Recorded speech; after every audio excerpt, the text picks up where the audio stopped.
When delivery is wobbly and a little bit risky, it often feels like you've bundled too much into a release. There's too many different ideas of what success actually looks like. It could be that you found the blocker too late, as we talked about before, dependencies that are unclear, things like that. User story mapping, as we probably all know, is where we get everyone looking at the same picture of the work, agree on what matters, and then we can break it into smaller pieces so that those surprises aren't left until the very end and they do show up sooner. It's going to help you to organize your Jira work in TeamRhythm around that user journey. So you'll have your bigger steps, like your epics or your themes across the top, your stories and tasks underneath, all mapped out visually, and then you can slice them into smaller chunks if needed, so that, as we were talking about before, that scope creep and any of those gaps are much clearer before you commit to actually starting the work. Now, what I've done is I've created one main goal, deliver customer reporting experience. I've intentionally broke it down into 3 large stories. So we've got building, reporting data pipeline,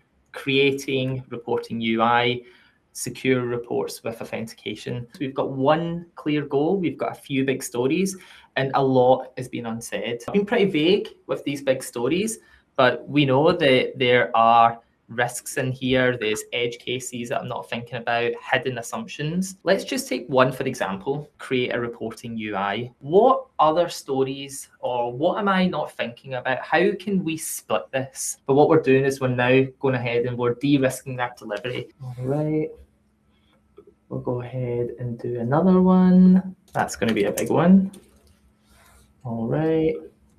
So let's just use these 2, okay? So we've sliced that even further. So what we've basically done here isn't about adding more detail or, breaking more work down and creating more work. We've taken one big story, we split it into smaller stories that still deliver that same value.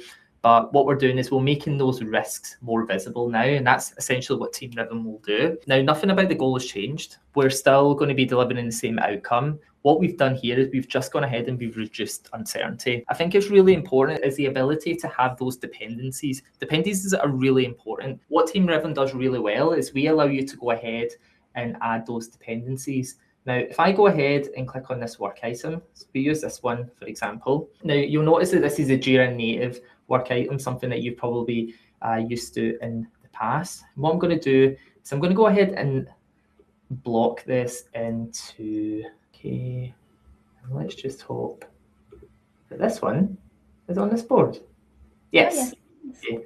So if I go ahead and click on this, we'll be able to see this particular work item is blocked by this one. So TeamRhythm does this really well today. You'll notice that we've got dependency lines here, which will show you those work items, which are dependent on other work items.